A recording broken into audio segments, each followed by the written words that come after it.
ده كده حلو، انا احب ده. ايدي باينه؟ ايدك باين. هنا كده باين؟ لا كده. اه بص جورج، انا بصور فيديو جورج بجد؟ صباح الخير ومساء عليكم. 2017 كانت سنة مليانة بتحديثات كبيرة قوي للتكنولوجيا وخصوصا قسم الموبايلات. شفنا فيها المقاسات الجديدة بتاعت الشاشات وشفنا حاجات كتير قوي اتحدثت، لكن من المتوقع ان 2018 هتبقى سنة مليانة جدا بحاجات جديدة وتحديثات اكتر في الموبايلات. فالنهاردة هقول لكم اكتر 10 موبايلات انا مستنيها في 2018، وبرضو في النص هقول لكم شوية تسريبات على حبة موبايلات. فمن غير ما نضيع اي وقت خلينا نبتدي.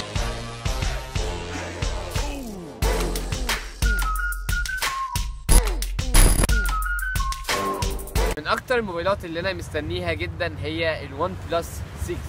الون بلس 5 تي اللي هي النسخة اللي قبليه اللي نزلت في 2017 كانت بتميزها الشاشة بتاعتها.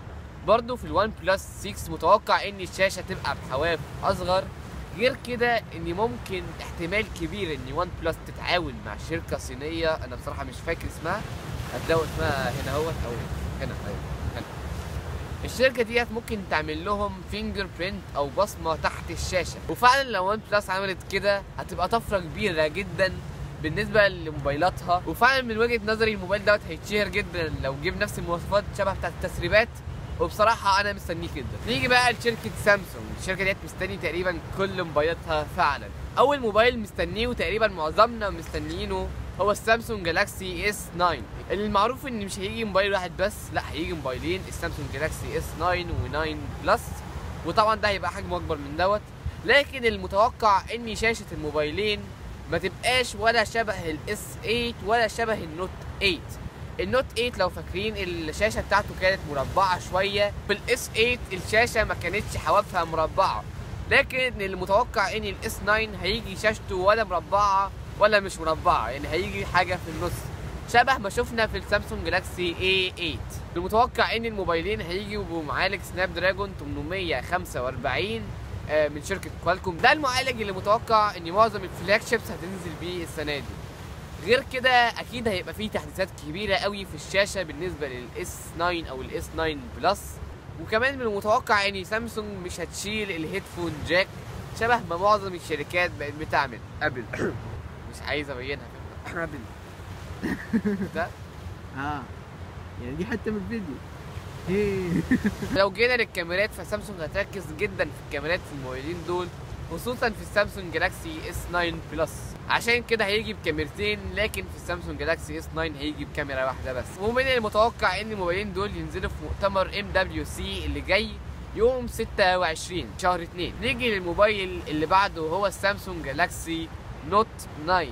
دوت لسه قدام شويه عليه عبال ما ينزل، لكن فعلا انا متحمس جدا للموبايل دوت، لان التسريبات بتقول ان دوت اول موبايل سامسونج هتحط فيه بصمه تحت الشاشه، هيبقى في النوت 9. غير كده هيبقى فيه تحديثات كبيره قوي في الشاشه ليها علاقه مش بالشاشه نفسها لكن بال 3 دي تاتش، حاجه شبه بتاعت ابل هيعملوها في الشاشه كلها بتاعت النوت 9. غير كده هيبقى فيه تحديثات كبيره قوي في القلم، واحتمال صغير ان الشاشه تبقى 4K، لكن انا مش متاكد بصراحه يا جماعه من الموضوع ده. طيب احتمال نشوف موبايل ثالث من سامسونج السنه دي، انا هكون متحمس له جدا، واتكلمت قبل كده عليه في نشره من النشرات. الموبايل اللي بتكلم عليه دوت هو السامسونج جالاكسي اكس، الموبايل اللي هيجي بشاشه بتتني من سامسونج. المفروض اللي احنا نشوفه السنه دي في اواخر السنه ديت، في نصها، في اوائل السنه الجايه. انا بصراحه مش عارف الميعاد هيبقى امتى،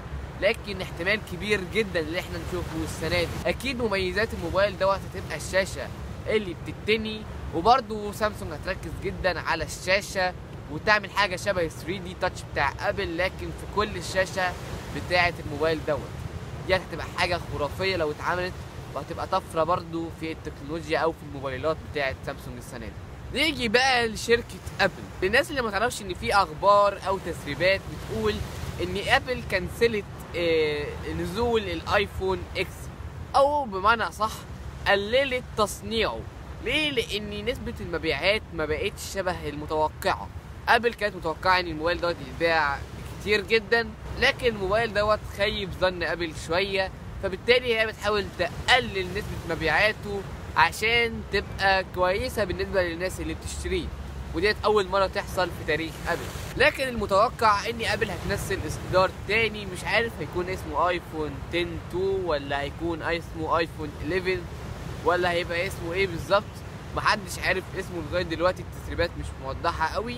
لكن هيبقى فيه منه نسختين، نسخه 5.9 انش ونسخه تانية هتبقى 6.5 انش. الاتنين هيجوا بنفس التصميم، لكن واحد هيبقى حجمه اكبر وواحد تاني هيبقى حجمه اصغر. وكمان المتوقع ان ابل هتعمل موبايل ثالث بدل الايفون 8 والايفون 8 بلس، مش معروف اسمه هيبقى ايه، ممكن يبقى اسمه ايفون 9، لكن دوت هيجي بنفس تصميم الايفون اكس او الايفون 10، لكن هيجي بمواصفات اقل من الموبايلين التانيين اللي هيبقوا معاه. والمتوقع كمان من شركه ابل اللي احنا اخيرا هنشوف الايفون اس اي 2، او ممكن الناس بتقول هيبقى اسمه ايفون اس اي اكس. دوت هيبقى موبايل بنفس حجم الايفون اس اي ونفس حجم الايفون 5، لكن بنفس الشاشه بتاعه الايفون اكس، بنفس المكان بتاع النوتش وكل حاجه. بصراحه انا شايف ان دوت هيبقى تصميمه خرافي. ليه؟ لان الايفون 5 او الايفون 5 اس اي السمك بتاعه عريض شويه. السمك دوت لو اتحط مع الشاشه الكبيره الجميله جدا هتحس انك ماسك حته شاشه او حته ازاز في ايدك، هيبقى احساس حلو قوي. انا بتوقع كده، وبصراحه متحمس قوي للموبايل دوت. الموبايل اللي بعده هو البيكسل 3 والبيكسل 3 اكس ال. شفنا في البيكسل 2 والبيكسل 2 اكس ال شويه مشاكل صغيره في الشاشه، لكن في البيكسل 3 والبيكسل 3 اكس ال هيبقى في تحديثات كبيره قوي في الشاشه، واحتمال هي تيجي بالمقاسات الجديده، وكمان حوافها تبقى صغيره، وكمان احتمال يبقى في نسخه ثالثه معاهم، نسخه صغيره وبامكانيات اصغر شويه، شبه ما شفنا في اخر اصدار من موبايلات النكسس. كان في نكسس من ال جي صغير ونكسس من هواوي كبير. الشركه اللي بعديها هتبقى شركه ال جي. يا جماعه بجد انا بحب الشركه دي جدا، لكن انا مش عارف هم اخدوا استراحه ولا بيريحوا هيكملوا شويه ولا هيعملوا ايه بالظبط، عشان شركه ال جي قالت ان مش ضروري ان كل سنه ينزلوا موبايل في ميعاد محدد، ممكن ينزلوا موبايل كل فتره في مواعيد مختلفه. فدي حاجه مش حلوه طبعا، لما تكون منتظم كل سنه تنزل موبايل او موبايلين دي حاجه حلوه، لكن هم عايزين يتخصصوا اكتر في التلفزيونات وكده.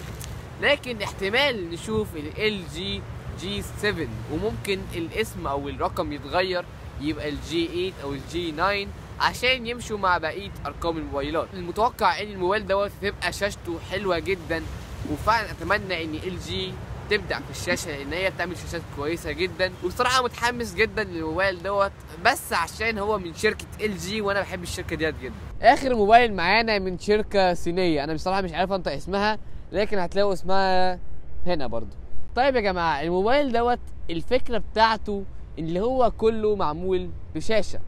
الشركات الكبيره لما تيجي تعمل موبايل الشاشه بتاعته كبيره، او المقاس بتاع الشاشه بتاعه اخد مساحه كبيره من الجهاز، بتلاقي مشكله عشان بتكون عايزه تحط السماعه بتاعه المكالمات والكاميرا الاماميه. الموبايل دوت جاي بنفس فكره الموبايلات القديمه اللي بتتفتح وتتقفل، لكن مش كده، اللي هي بتتفتح لفوق وبتتقفل لتحت، مش شبه كده. فالموبايل دوت هيتفتح منه مكان للكاميرا والسماعات، وديت فكره تعتبر حلوه جدا. اي نعم الشركه مش معروفه، لكن بصراحه انا متحمس جدا للموبايل دوت ونفسي ينزل، واسم الموديل بتاعه هيبقى فول سكرين. بصراحه مستني قوي الموبايل دوت، وبصراحه نفسي اشوفه في بلاد عربيه او مصر، يعني طبعا مش هيحصل.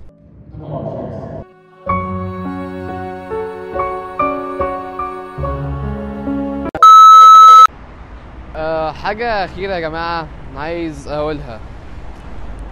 السنوات اللي فاتت او السنه اللي فاتت كنا بنتفاجئ شويه بالموبايلات اللي بتطلع وبالتكنولوجيا الحديثه اللي بنشوفها، لكن السنه دي احنا مش متفاجئين بالحاجات اللي بنشوفها. السنه دي احنا عارفين ان كل يوم بيطلع وكل ثانيه وكل لحظه بتعدي في حاجات جديده الناس بتكتشفها، في تكنولوجيا جديده بتستخدم في كل حاجه. احنا مش متفاجئين خالص، احنا دلوقتي بقينا عارفين ان المستقبل هو التكنولوجيا، وبقينا برضو عارفين قد ايه التكنولوجيا حلوة جدا، وفي نفس الوقت قد ايه التكنولوجيا خطر جدا ومخيفة على المستقبل. بس وبس كان نكون وصلنا لاخر الفيديو. دي كانت الموبايلات اللي عجباني واللي انا بصراحة مستنيها جدا في 2018. لو عجبك الفيديو ما تنساش تعمل لايك وتعمل سبسكرايب في القناة عشان يجيلك كل جديد. ما تنسوش اي حد عنده سؤال عايز يقول اي حاجة يكتبها تحت في الكومنتات عشان انا برد على كله. شكرا جدا على الدعم يا جماعه. ما تنسوش حاجه مهمه جدا، انكم تشوفوا الصفحه بتاعه الفيسبوك والانستجرام بتاعي عشان بنزل عليهم حاجات كتير من كواليس التصوير وحاجات شبه كده، فهتلاقوا اللينكات كلها في الديسكربشن. وبس كده نكون وصلنا لاخر الفيديو. شكرا عشان شفتوا الفيديو. كان معاكم جورج عماد واشوفكم في الفيديو الجاي ان شاء الله. سلام.